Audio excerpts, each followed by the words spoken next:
Welcome to SCOTUScast, a project of the Federalist Society for Law and Public Policy Studies. Our contributors join us from around the country to bring you expert commentary on U.S. Supreme Court cases as they are argued and decisions are issued. The Federalist Society takes no position on particular legal or public policy issues. All expressions of opinion are those of the speaker.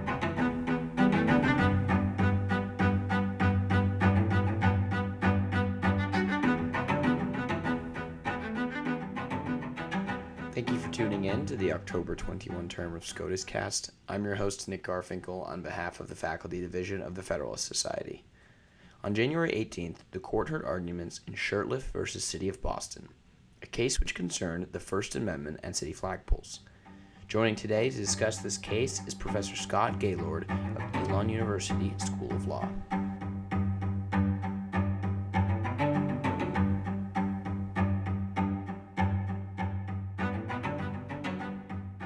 Welcome to this podcast on Shurtleff v. City of Boston, which was argued before the court on January 18, 2022.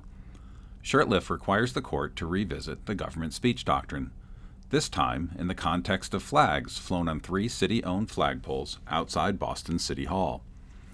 One of the flagpoles always flies the American flag with the POW/MIA flag beneath it. Another pole carries the Commonwealth of Massachusetts flag, while the third usually, but not always, flies the City of Boston flag. On a somewhat regular basis, the city allows private groups to raise their own flags on the third flagpole as part of flag-raising events and gatherings at the flagpoles in City Hall Plaza. As Shurtleff emphasized in his briefs and at oral argument, during a 12-year period, from June 2005 to June 2017, the city approved all 284 requests to fly private flags on the third flagpole. Apparently, Boston did not reject a single request until Camp Constitution asked to fly what is known as the Christian flag, which consists of a red cross on a blue field in the upper left corner of an otherwise white flag. The city had allowed private groups to raise a variety of foreign national flags, as well as flags of organizations celebrating Gay Pride, Juneteenth, and Bunker Hill.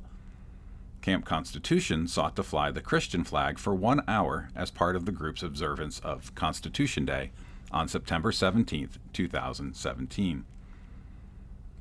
After the city rejected its flag application, Camp Constitution filed suit, arguing that the city had created a forum for private speech pursuant to a policy that said, among other things, quote, "We commemorate flags from many countries and communities at Boston City Hall Plaza during the year. We want to create an environment in the city where everyone feels included and is treated with respect. Our goal is to foster diversity and build and strengthen connections among Boston's many communities." End quote. Camp Constitution argued that the city's policy turned the third flagpole into a designated open forum, or at worst, a non-public forum, such that any restriction at a minimum had to be viewpoint neutral. Under Rosenberger and other Supreme Court precedents, rejecting Camp Constitution's application based on the religiosity of its proposed flag constituted viewpoint discrimination in violation of the First Amendment. In response, the city went all in on the government speech doctrine, contending that the flags flown on the third flagpole were the expression of the city, which approved only those flags that celebrated or commemorated messages with which Boston agreed. The court granted certiorari to determine whether the city's denial of Camp Constitution's flag request violated the First Amendment. In particular, the central focus of the case is on the government speech doctrine, the scope of which is, how to say it nicely, not altogether clear. While all of the justices agree that the government has the right to speak for itself, to say what it wishes, and to select the views that it wants to express, there is not universal agreement as to when the government is actually speaking.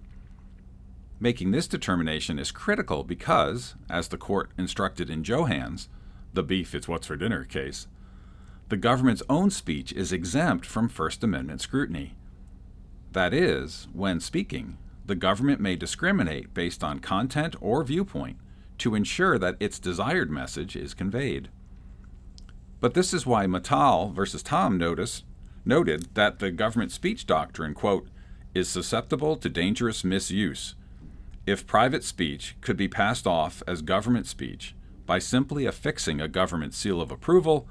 Government could silence or muffle the expression of disfavored viewpoints, end quote.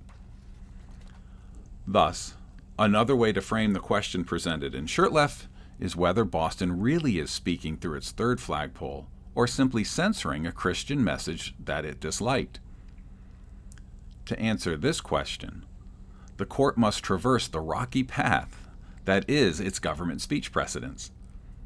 In summum, a unanimous court concluded in 2009 that monuments in a city park generally are government speech because the government effectively controls the messages conveyed by exercising final approval authority over their selection, presenting the image of the city that the government wants to convey to all who visit the park.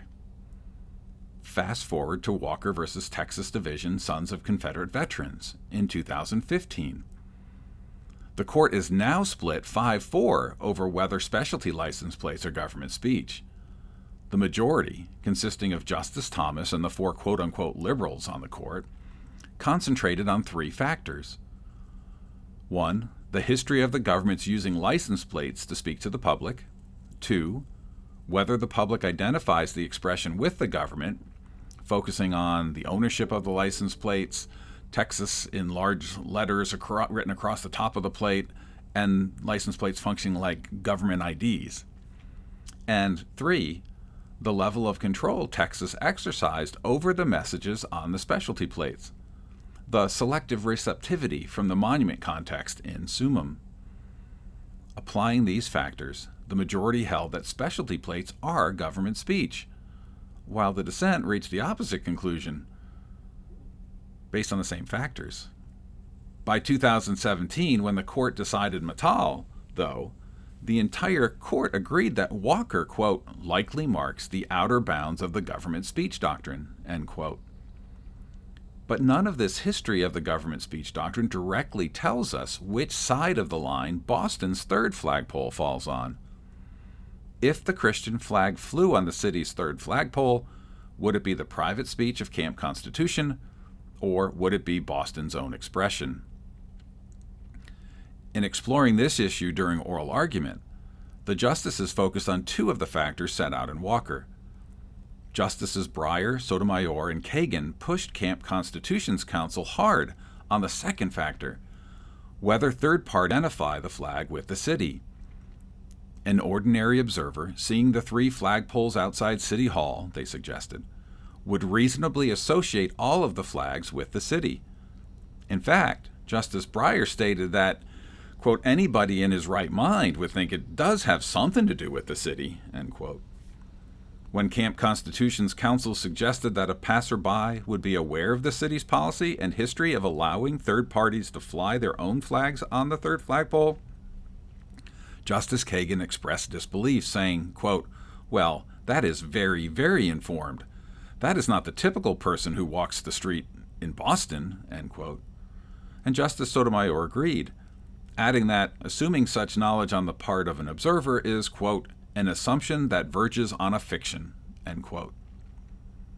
Thus, Shurtleff affords the court an opportunity to clarify what role, if any, a reasonable observer should play in the government speech analysis. Past cases do not present a clear or easy answer.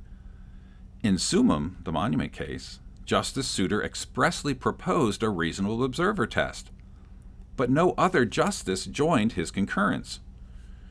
In Johans, the court concluded that the beef, it's what's for dinner ad campaign was government speech, even though pretty much no reasonable observer would attribute that expression to the government.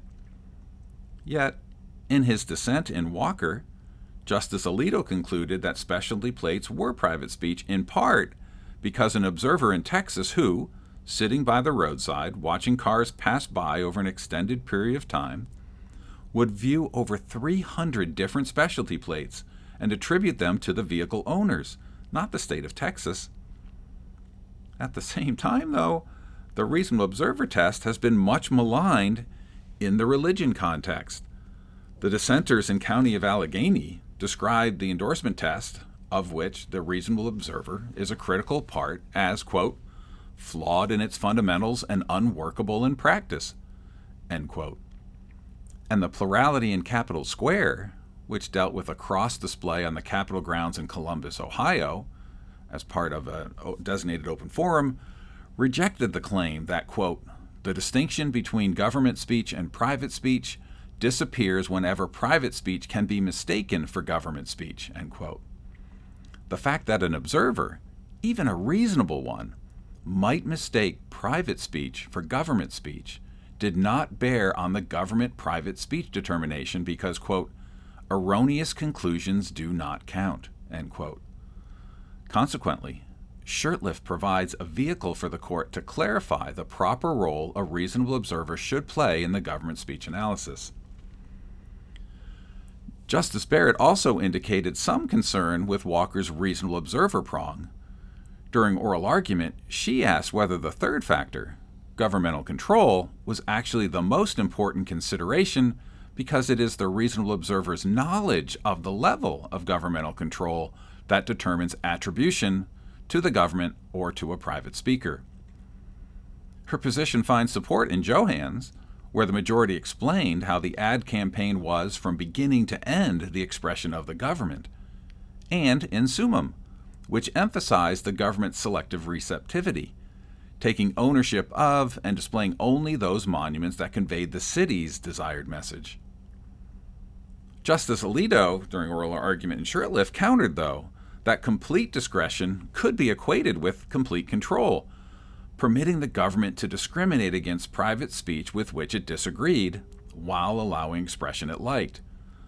A government policy allowing all speech on a government-owned billboard at the sole discretion of government officials involves complete control, but also, in a lot of situations, impermissible censorship. So for Alito, complete control cannot be the be-all and end-all of government speech. Shurtleff, therefore, also might clarify the nature and amount of governmental control that is necessary to establish government speech. Although the oral argument started with forceful challenges to Shurtleff's position, by its end, most and perhaps all of the justices seemed aligned against the city. Justice Alito wondered whether the city's policy had been reverse engineered to fit its arguments on appeal. Justices Gorsuch and Kavanaugh discussed how flying the Christian flag along with the 284 other private flags did not create an Establishment Clause problem, and explained that the city's rejecting Camp Constitution's flag, because of its religiosity, constituted viewpoint-based discrimination.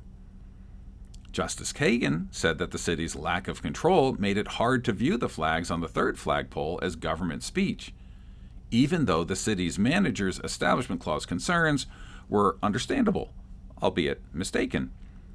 And Justice Sotomayor seemed to agree with several other justices that even if the city's policy created some type of forum, the city could amend the policy going forward to limit the types of expression permitted. As a result, although Camp Constitution had a rough start at oral argument, when the opinion issues, the group is apt to win and perhaps be the beneficiary of a unanimous opinion.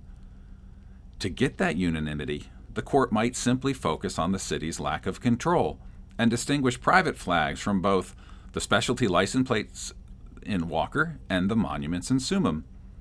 For example, by highlighting that the state's name is not on the private flags, that the city does not take ownership of the flags do not serve as governmental IDs, the flags aren't permanent, and the city does not display selective receptivity, or at least has not up to this point of the case. But even unanimity in the outcome does not guarantee a uniform interpretation of the government speech doctrine.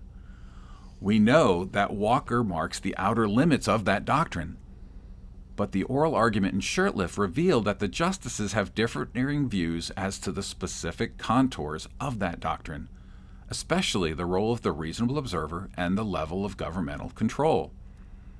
As a result, if the court engages the larger doctrinal issue, we may see several concurrences, or possibly even a dissent or two, discussing the proper scope and essential features of government speech.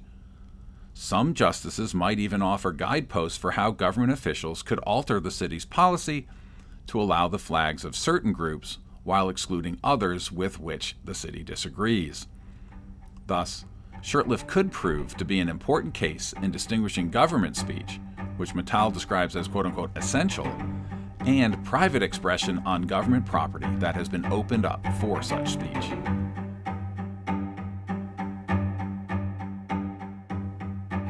Thank you for listening to this episode of SCOTUScast. SCOTUScast is a project of the Federalist Society, a not-for-profit educational organization of conservative and libertarian law students, law professors, and lawyers, founded upon the principles that the state exists to preserve freedom, that the separation of governmental powers is central to our Constitution, and that it is emphatically the province and duty of the judiciary to say what the law is, not what it should be. Don't forget to subscribe to our podcast series, including SCOTUScast and Practice Group podcasts, on iTunes or Google Play. For an archive of past podcasts, as well as audio and video of past Federalist Society events, please visit our website at fedsoc.org/multimedia. That's fedsoc.org/multimedia.